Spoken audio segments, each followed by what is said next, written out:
Thank you very much for the audience. I think Governor Sim Fubara have done very well given the turbulence in the state and all the issues in courts as well as interactions with all kinds of community efforts and all that.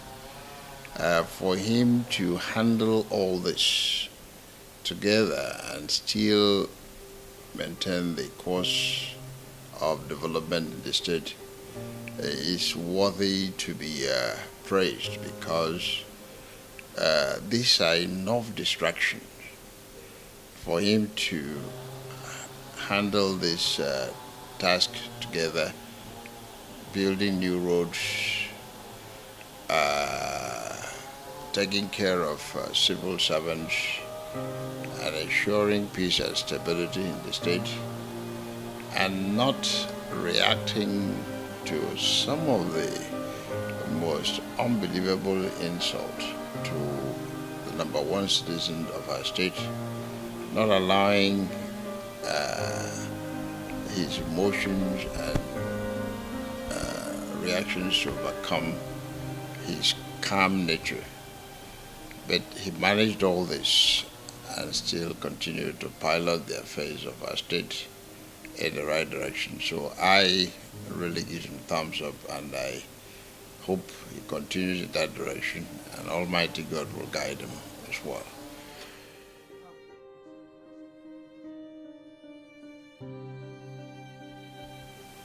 My advice is that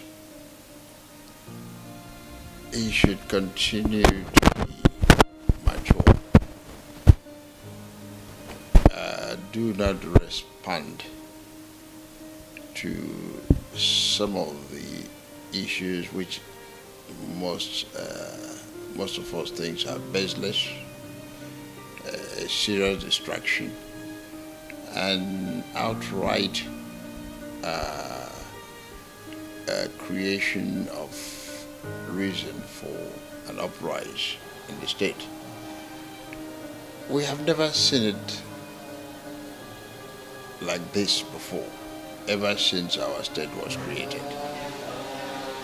It is clear that since the founding fathers of this state created this state, we have not seen this type of reaction between the outgoing leader of our state and the incoming. So all we could say as elders is to say, let everyone look at history and read themselves. Have there been a time that we've had a governor of this state finish and we have this type of crisis that rock every aspect of the state, derailed any form of focus, create unnecessary attention nationwide, making our state a joke among the people of this nation and also the world. So we feel that this should be, what happened here should never repeat itself, and we thank God that at least things have begun to come down in the state.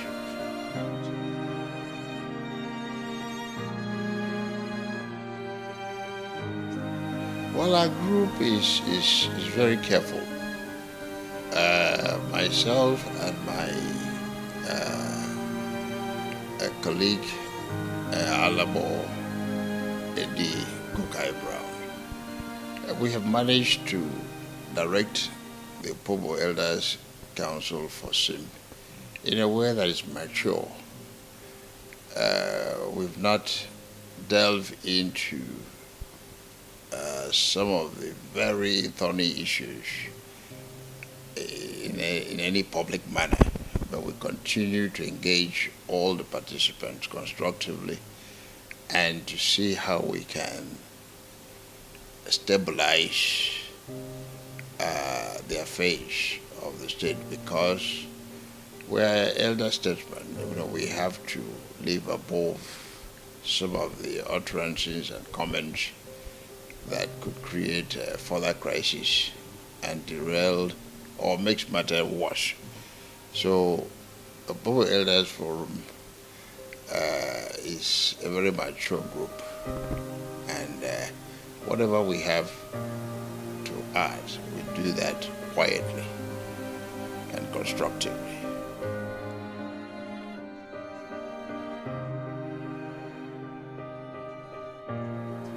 Of course, these are projects that resources of River State were committed. They are never Wike, never Amechi. These are projects of River State.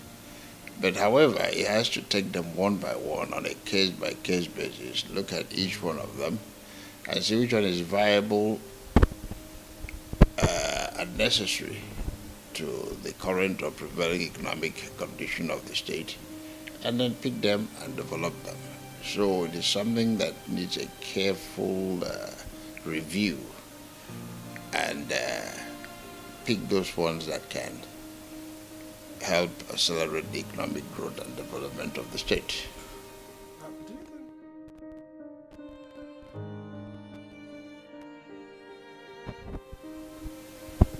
I was invited from the United States to come in as an indigenous group on a special delegation to review matters that gave rise to the disturbances in the Ogoni region after the killing of Ken Saro-Wiwa. Now, and after that, we prepared a presentation. Then it was General Abacha who was the head of state, and Colonel Como was in charge of River State. So after we toured the state for about 17 days, particularly the Ogoni area, and then we came out, wrote our recommendation, and one of the points we made was the need for canalization of the riverine communities. You see, canalization will help bring all the nooks and corners of the riverine communities together in terms of trade, commerce, and industry. So, governor should take this and then see what could be done, because I remember also on the first anniversary, I echoed the need for doing that. Let that be a legacy project for our government. We have done so very well upland in terms of roads, network. Canalization can connect Opobo, Ogoni, Andoni, Bonny on a straight shot.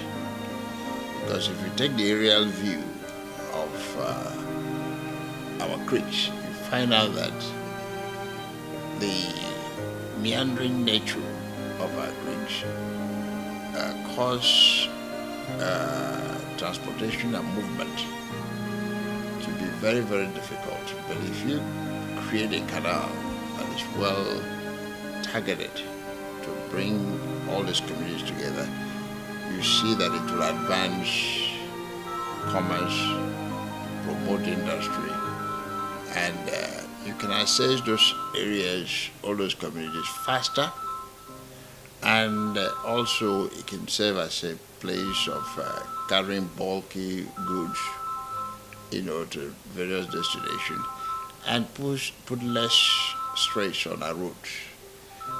So I think canalization should be a policy and a strategy of development of the riverine communities. Well, that argument, we can understand the proponents of that, but you see, we're also pursuing a policy of depopulating the upland areas. If you put a canal, of course, there may be some people who will relocate. And also, it can promote tourism, not only for our people here. Others, people may come, those who want to tour, our riverine areas, and particularly security in terms of piracy in the sea. A canal, you'll be able to control it because you can set up security network system very easy on both ends, and then make sure that people move around in a very safe and secure manner. So I think there's argument on both sides, but for me, I see the argument to create colonization to be far more superior.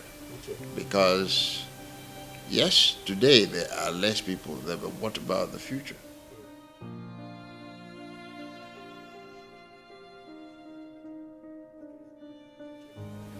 I will tell the governor that continue to do what you're doing. Now we had a summit, the economic summit. There are lots of good ideas that came out of that summit. These ideas should be presented to a task force to look at some of the ventures that were proposed, and then it could be used by the state as a way of arranging its own economic plan. But in terms of what exactly would I tell the governor to embark on, my main advice to him is the political crisis in the state. Yes, it has gone down, but there are still pockets here and there that he must tackle and see how to bring everybody together, which is something that has already started. But we do need a lot of work in that area. I appreciate the fact that he has reached out not only to the riverine community, but far even into the mainland. I really applaud him for his calmness, strategy, and ability to achieve that. So continue to do what you're doing, and but be careful on the political side, because we have not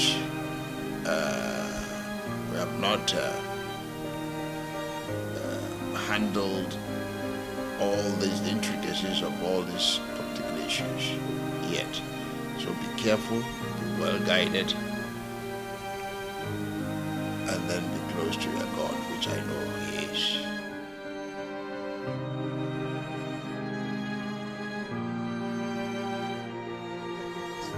I will say an inclusive cabinet, a cabinet that brings everybody. The character of the state must be reflected. In every community, you will find good hands, but make sure that all segments of the community are well represented. Yes. How will you rate President Tinubu's 1 year in office? Just as we're talking about His Excellency, so we're also looking at the President's also one year in office. His Excellency President Tinubu have done very well because, he came into office and inherited a very, very bad state of the economy. And yes, he has ordered and taken some bold steps, particularly on the subsidy issue, as well as floating our currency. These are bold economic measures. In the short term, there will be turmoil, there will be disappointments, reports will be scary. But in the long term, I see that these two things will go a long way of stabilizing the economy and accelerating our economic growth, particularly now that we do have a mega refinery that is local. that can refine a product, add value to it, as opposed to, since oil was discovered in this part of the world, all the international oil companies never thought of refining them here, building a refinery here, and adding value to our raw material. It was just cutting them away, add value abroad, meaning creating jobs abroad, and bringing it back to us, creating jobs again for their people, and then subjecting us to nothing but a high consumption pattern. So I think in the future, in the long run, we will see the economic benefits of some of the bold measures that our president have taken.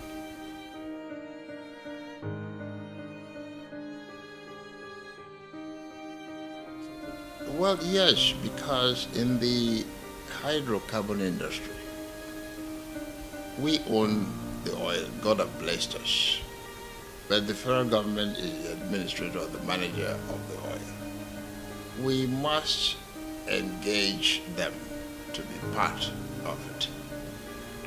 River State government should have a petroleum company of repute, well known,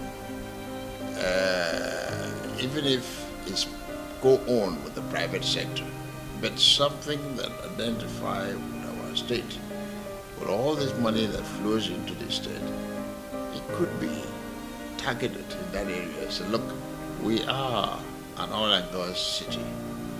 We are an oil and gas state. We must be a player in it, either in the services area or in the E&P area.